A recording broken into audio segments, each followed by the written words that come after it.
Hello, everyone, and welcome to HP Critical, a podcast where my friends and I talk all things gaming. I'm Jerel, your host for today, and I'm joined by two of my favorite people, Marissa and David. Say hi, guys! Hi! So, today, because the year is almost out, we wanted to take a look back at some of our favorite moments in gaming. As you all may know, we write for our website, HP Critical, and we're having an upcoming article all about our favorite moments in gaming, and so I kind of just wanted to talk to these two about some of their favorite moments in gaming, so we could just discuss, how the year has been for us, and what has been significant in some of the games that we've played this year.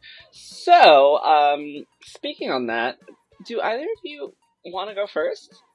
I volunteer David. Wow! Honestly, okay, I volunteer myself. Oh, because- perfect. Okay. So, David, please. And it was earlier in the year anyways. Okay. Go ahead, Jerel. Okay. Yeah, no. So this is like all year. This is for the entire year. So please tell us, what game was it that left some sort of impact on you this year, and why?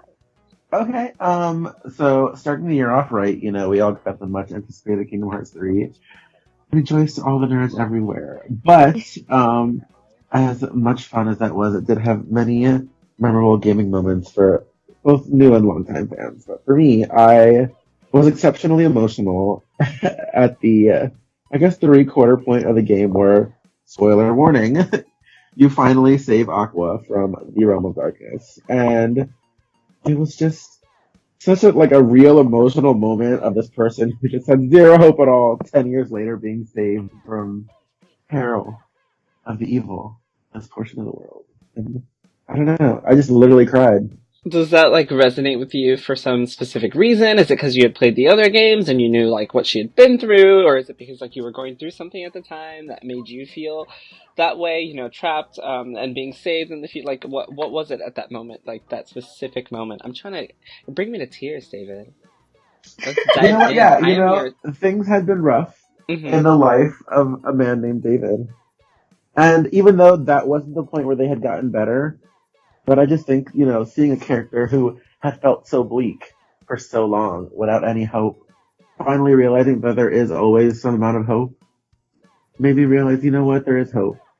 And it'll come later. Oh man, that was beautiful. It hit me. That was so beautiful.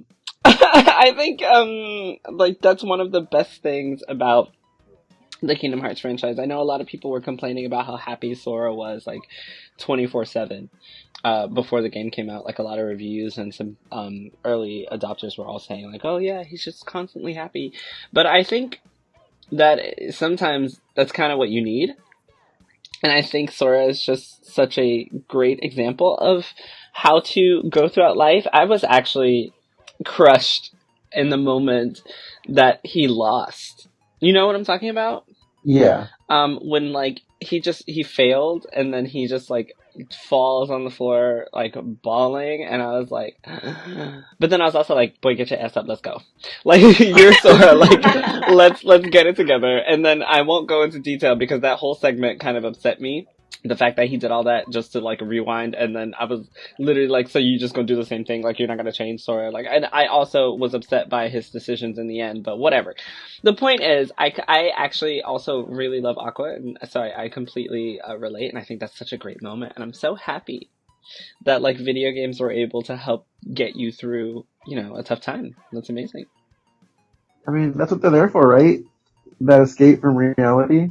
I mean, it can kind of mirror your own reality, but it gets you through. True, very true. I mean, right now, Pokemon is my escape from reality. And speaking of Pokemon, I have heard a little hint that might be, I don't know, but it might be one of Marissa's best gaming moments games. Yeah, I have a couple moments, and the more that I was kind of listening to David and thinking about it, a lot of my favorite gaming moments this year have really revolved around playing games with friends. It's been a really tough year, for a lot of different reasons, all at the same time.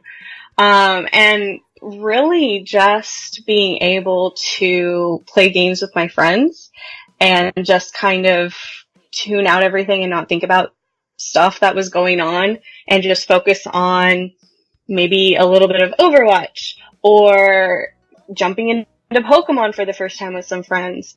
I know that one of my particular moments in Pokemon, I, was just really going through some stuff, and then you and David, Eddie, we all just kind of got together and started doing the Dynamax raids, or the Max battle. And, God, we just I think we did one after another for maybe 3 hours. It was such a good time. It was such a good time. And it was really the first time, I had done a couple in-game with just the NPC trainers that show up and do that. I hadn't actually jumped online and tried one out. So that was my first time kind of just okay, I'll jump on the internet and I'll stop being offline and play some actual real life multiplayer stuff. And it felt really good, and just kind of got lost in the moment. We were talking back and forth. We were making jokes about all of it. I got some really, really cool Pokemon. I learned stuff about the new Sword and Shield games that I hadn't known before. So all in all, that was one of the highlights, especially in Pokemon. I know Jerel and I had talked about it briefly. I'm not the biggest Pokemon Sword and Shield fan, but that definitely solidified the multiplayer for me, and the online aspect was that it was so fun to just hop online and play with people who are literally across the country from me, just for hours and hours on end. Oh my god. Emotional right now. Can I change? Because it's true. Welcome to the podcast where we try to make everyone cry. Yeah, for real, that was a rough week. I'm just getting Pokemon and just playing with you guys for so long. We were having such a genuine It was such good a wonderful time. And one of my favorite things about Dynamax raid battles is seeing your friends NPCs together in that epic shoot scene where the camera pans across all 4 of you and you're just standing there and your Pokemon are pulled out. That is such an epic moment to me. I love seeing that, and I love it even more when it's my actual friends, because like you said, we're so far away, but in that moment we're all together playing Pokemon and we're on screen together, and then I get to take my little screenshot. I'm oh my god, everybody looks so good because you guys look so good. All your characters are so beautiful. I love, that's one of the reasons I love doing Max Raid battles. Every time I change my outfit, or if we do one now, I'm just dang, y'all look so good now. Let me see how we looking. How's everybody dressed? And just that camera pan, it's literally my favorite thing. Because it's we're not together, but in the moment in Pokemon, we all are together. We're in 4 different places, very far away, hours away, miles away, plane rides away. And yet, in that moment, we're all there, and on that screen, we're all there, and it's just such a great experience. And thank you for, both of you for bringing the tears, because they were not supposed to come, but they're about to come. I'm holding them back. So I'm gonna segue a little bit into one of mine so that I stop my eyes from getting water. So one of my favorite gaming moments of this year was Marissa, you know because you mentioned it. I've actually been able to. I have 2, so I'm gonna start with one of them was Resident Evil 2. Playing through Resident Evil 2. So I played Resident Evil 2 for the first time this year, y'all, and everybody knows I'm a huge scaredy cat. I'm sure you will remember when we first all started playing Dead by Daylight, I could not play it. I was screaming constantly. I was so afraid until I just love the songs. Oh my god, yes. Yeah, I have to sing yourself into calming down. Yep, I still do it. I had to do it during Resident Evil 2. So I had never played Resident Evil 2 before. Very happy because this is my first accomplished scary Resident Evil game, but one of the reasons it was a highlight for me this year was just because every time I played it, I was playing it and I was talking to other people that had played it before, and being able to live through the experience with people who've played the game, and to be able to enjoy it was just something that was really cool. So I ended up it was, David, do you remember what day Kingdom Hearts 3 came out? January 29th. Damn. See, yeah, that day solidified. I love it. Ask that diehard fan when it came out, and he will give you a motherfucking answer. The proper answer, like, no hesitation. Now, question, do you know when Resident Evil 2 came out by any chance? Oh my god, no. Okay, I was off by 4 days. How dare What? you, David? Wait, no. Okay, no, I was fan. right. Japan was the 25th, US was the 29th. Okay, because the 29th did sound right. Yeah. That was a stateside Tuesday. So, we had Oof.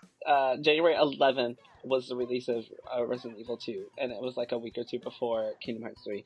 And so that at that time, I was doing pretty bad, and I had to have surgery, and so I was out of work for I think 2 or 3 weeks after my surgery, and I couldn't do anything but stay in bed, and so. Resident Evil 2 and Kingdom Hearts 3 were actually the games that got me through like 2.5 to 3 week period of just being in pain and being in bed and being sad. Every time that I was like, oh my god, I'm dying, I would jump into Resident Evil 2 and I would just shoot zombies in the face, because, you know, that's what they're there for. And it was always a great time, and it was scary, it was intriguing, and being able to be a part of that conversation was awesome. And so that was definitely a highlight of my year this year, just being stuck in bed, but being able to, you know, F up zombies in an apocalypse. Like, I was badass. Like, it was really cool. And then my other moment was this year also. A lot of the Final Fantasy games came to Switch. 7, 9, 10, and 12, and 10-2. And I am a huge Final Fantasy fan, but having said that, I still have not played all of the games.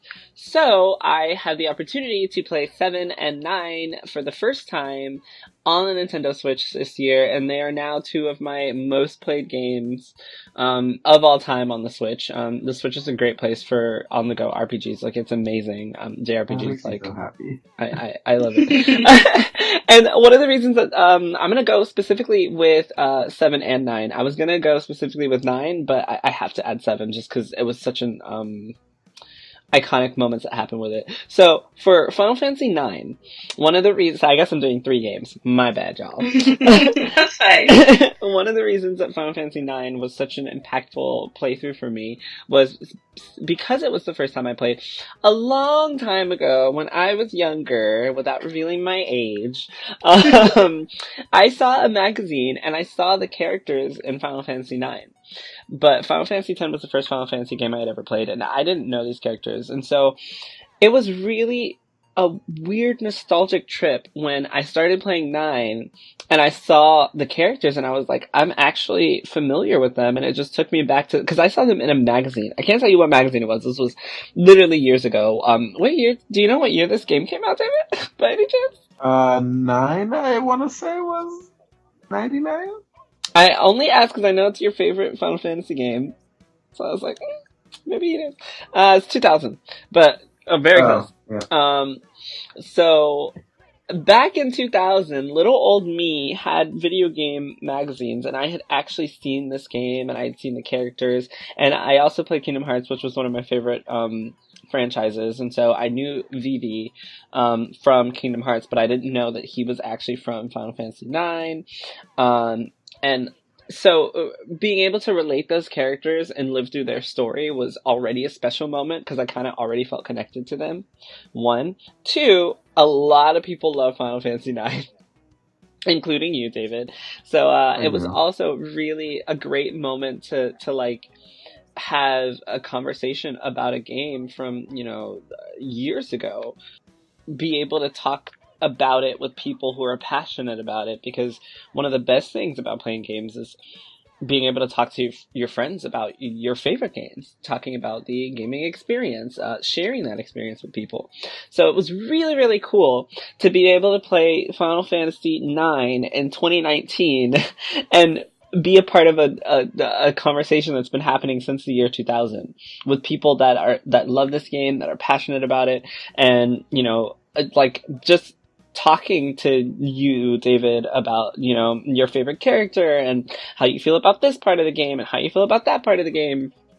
And I was also at the same time playing it with my boyfriend all the time, and so we've kind of created this experience where I will experience Final Fantasy games for the first time, and he'll watch me play, just because I talked about this in another podcast, but a lot of times when we play games when we're younger, if we replay them, we get a better understanding of what that game was, especially for Final Fantasy.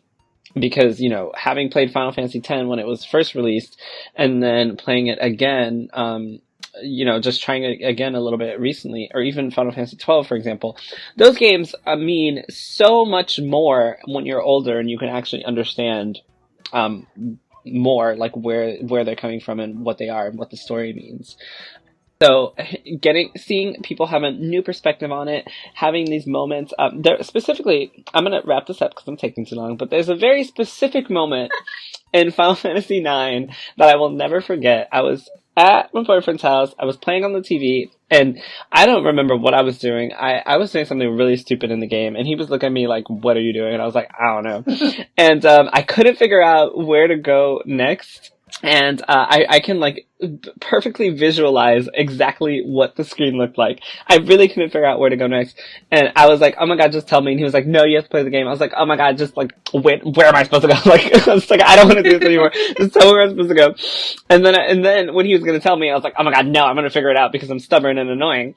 So I finally figured out where to go, and I don't remember the name of the place, but there's this little manhole cover that you kind of there's a little a thing over it, and you have to twist it open. Whatever. The point is, I found where to go, and as soon as I find where to go, and I go out, Zidane, I don't know how you say it. How do you say it, David? I say Zidane. So I go through it. And as soon as I find it and I go through it, the character Zidane is like, oh, that was so easy. And it was the most hilarious thing because I spent at least 45 minutes literally not knowing what to do. And he's like, that was super easy. And I was like, wow, this game is such an asshole. The game literally called me out. And it is one of the funniest and best moments I've ever had in a Final Fantasy game, being called out. And obviously my boyfriend was there, so we just laughed about it for so long. It was a great experience. It was wonderful, and I felt super dumb. I was like, wow, fuck you, game. Okay, I'm sorry I didn't know where to go. I'm sure it didn't mean to try you. It didn't mean to, but it really did. I was like, wow, called out. This game really just tried me. But it made me love it. That was such a great gaming moment. It's one of those things where every time I think about Final Fantasy IX, I look back and I think, yes, that was such a fun time. It was so memorable. And I'm gonna try to do Final Fantasy VII real quick. Final Fantasy VII, is very specifically, I went to CEO for the first time this year, and I was playing it on the way there while I was supporting my boyfriend in his competition, and I was playing it on the way back. So we had some very cool, memorable moments with Final Fantasy VII. But also, my favorite thing is that now I'm understanding a lot of the memes that I'm seeing that I didn't get before, just because I had never played the game, and being able to experience that music and that story. And once again, it's just the passion of people who really, really love this game. I finally played this game that changed the gaming industry on its own, single-handedly. Being able to be a part of that conversation now has been something really special this year, because people are passionate about Final Fantasy VII, especially with the remake coming up. Yeah, it's wild. Some of them I'm just like, alright, calm down. But especially with the remake coming up, it's really cool to just talk to people and see the importance of it. I didn't know that Final Fantasy VII was about, saving the planet. And, I had no idea. I just thought Sephiroth was this really bad guy from Kingdom Hearts. I had absolutely no idea that, it's about, taking care of the world that we have. It has such a strong message. And I was just, out of it. I was just like, oh yeah, alright, well, he's that guy from Kingdom Hearts, and, I've never played the game. That's literally all I knew. So, being able to see people be passionate about that and talk about how relevant Final Fantasy VII is today, with like climate change and the way that we're treating the planet and the way that we're treating each other, and looking forward to the remake. It has just been like one of my favorite gaming moments, because the message is so important and because it's so timely. Randomly, it's so timely that we need to go back and look at, how we're using resources with the world and where we want to be with it. And yeah, so that was one of my favorite moments just because it was such a timely piece, and I've been able to be a part of a bigger and better conversation that not only revolves around video games, but morality and, how we treat each other and how we treat the planet that we live in. And also to finally see the iconic scene where who, does that thing. Yes, yes. And even though I knew it was gonna happen, not gonna lie, when it happened, I was still like, oh, damn, like, whoa, like, what just happened? I knew that moment was gonna come. And so every time the music would change, I'd be like, oh my god, is this it? Oh my god, is this it? Oh my god, is this it? Like, every time. And he would just be like, oh my god, just play the game. I'm like, oh my god, but I need to know, like, I need to mentally prepare, like, is this gonna happen right now? And then, the one time it did happen, I was unprepared. I was like, oh my god, is it now? Oh no, it's now! And it was crazy. I'm sorry, I'm yelling. I'm sorry, I'm yelling. It was a very impactful moment. I cried. And I knew what was gonna happen. I knew it. Like, I knew exactly what was gonna happen, and I still cried. And I was like, this bitch. Like, how could you do that? Like, why are you so messy? Anyway. So that's my year in gaming. Final Fantasy and, what did I say the first time? Oh, Resident Evil. Just a lot of stuff. And a little bit of Kingdom Hearts and a little bit of Pokemon. It's just been a great gaming year. Did you guys have another one? Another gaming year? Yeah. Please.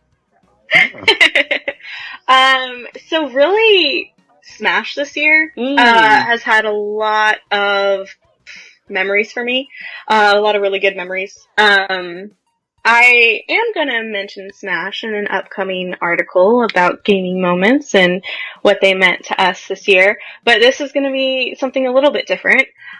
So this year, one of my friends who lives in the UK, Toby, flew out and came to see me for my birthday and stayed for a while.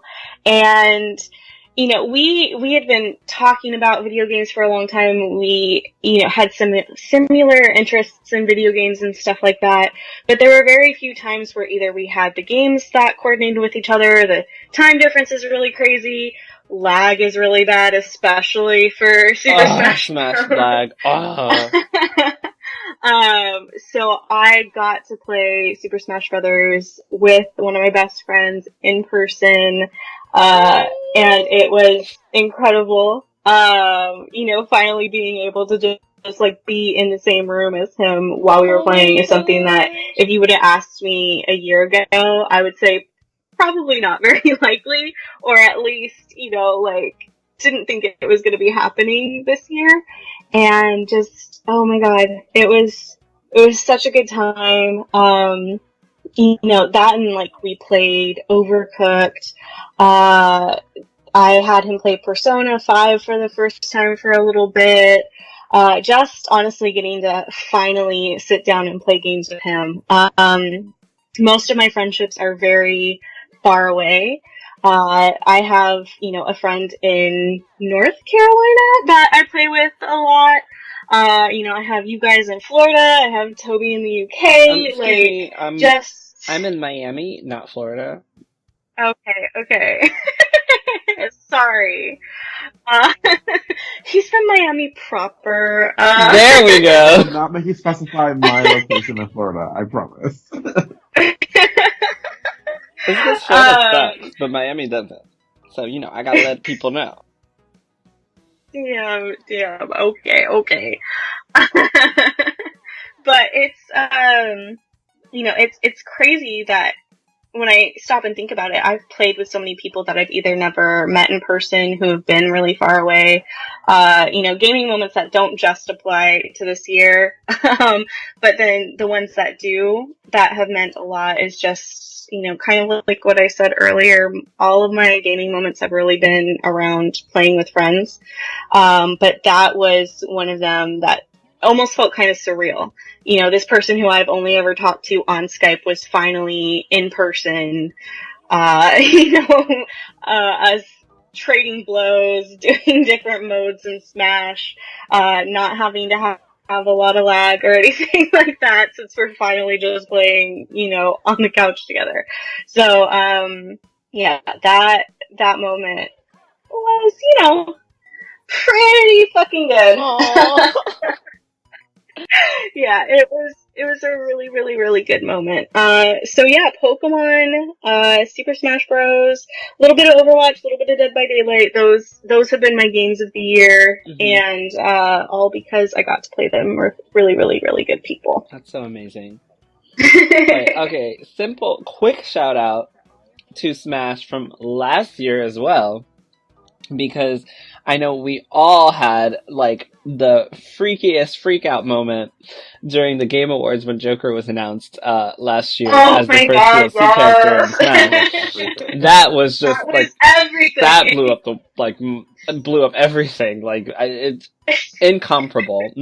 Still, there has not been an announcement that has been so shocking and so surprising that we've all just, died simultaneously over the announcement. I beg to differ, but I know you do beg to differ, but yes, that's exactly why. If you want to find out why she begs to differ, you gotta read the article. And also, that's a great moment too. I will say that that's a great moment too, and I won't spoil it, but I will tell you about it after this, because I too was excited. I wasn't excited, and then it happened, and I did it, and I was like, oh, this is great. Like, this is literally exactly as it should be. Yes. And if you guys want to know what we're talking about, you gotta read the article. David, did you have another one, or? Yeah, kind of. Fire Emblem for me was pretty amazing. Oh my god. I have grown over a very short time to love the series a lot. Having played it for the first time in college, but starting with Awakening and then going back to some of the older ones, like on an emulator on my Mac in between classes in college. I just love the series so much. So once Three Houses finally came out, I think I spent every day after work and school just playing for hours and hours and hours, more than I should have. And getting through the story, instructing my students, it was a different Fire Emblem than Fates or Awakening, and sadly there was no children involved. But the time skip and just that different element of having your students and instructing your courses just made it feel so fresh and different. I loved it. So the first Fire Emblem I played was Fates, which I really enjoyed, but I never finished it. And Three Houses is such a masterpiece. I'm so happy that it won Game Awards, that it won the fan vote, because it 100% deserved it. There was moments in that game. First of all, I love games with story. I should also, I'm going to mention a little bit about why I also love it. I'm sorry I'm stealing your shine, David. No, not at all. You played through the Golden Deer route, right? Yes. Have you played any of the other ones? I started the Lions. Okay. So I basically am the only person who started with Black Eagles in our friendship group. Don't regret it, aside from Eddie. Don't regret it. I will never go back. It is the best route in that game. Everybody go play with Edelgard. F everybody else. They all suck. Just kidding. Okay. This is a different conversation than I expected. I was just so excited that and Marissa knows, because I literally messaged her one day and I was like, this game is so great, it's making me cry. And I sent her just paragraphs of this is this character, this is what they're going through, this is crazy, I don't know why I feel this way, oh my god, and then there's this character, I love her, oh my god, and there's him, he's a bitch, and these are my students, and I love them all so much. And I went through I literally just sent her screenshots, and I was like, you won't believe the writing in this game, the character development, this girl starts from here and she goes here. Poor Marissa, she had to read all my nonsense. I just sent her like paragraphs and paragraphs and paragraphs with like, oh, this is Bernadetta. Let me tell you about her. Like, you would love her if you played this game. And oh my god, let me tell you about all her tragic drama.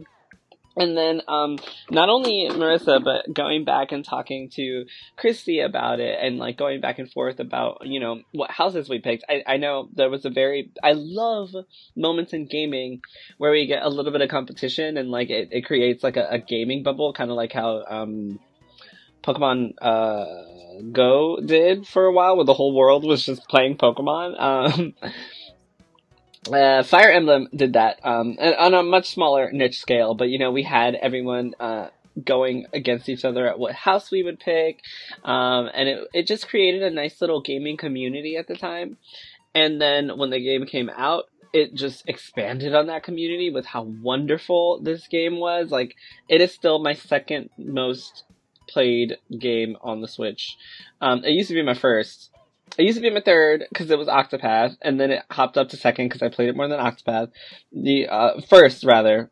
The only reason it's not first anymore is because of Pokemon Shield.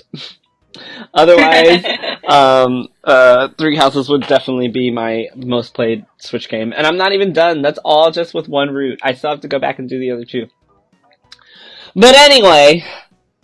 There really is just so much game in there. Like, it's so much game. You could be going forever. For $60, it's literally like 3 different games for $60, which is a bit wild. It's not perfect, but damn, that game was good, and now I want to go back and play it. But I'm not going to, because I'm playing Pokemon. Anyway, thank you both for joining me. It's been so wonderful talking about this past year and, you know, struggles that we've had, but getting through them with friendship and video games, as things should be, because that's what they're there for. And thank you for joining me on this podcast and, you know, talking a little bit about how the year has been for you both, and just how how video games have helped impact that and make it better. So thank you to the both of you. And thank you for everyone listening. Thank you for the invitation. Oh my god, all the time. Yes, all the time. I wish I could just do that all the time. Anyway, yeah. Check out our article coming out soon, and bye everybody. Bye.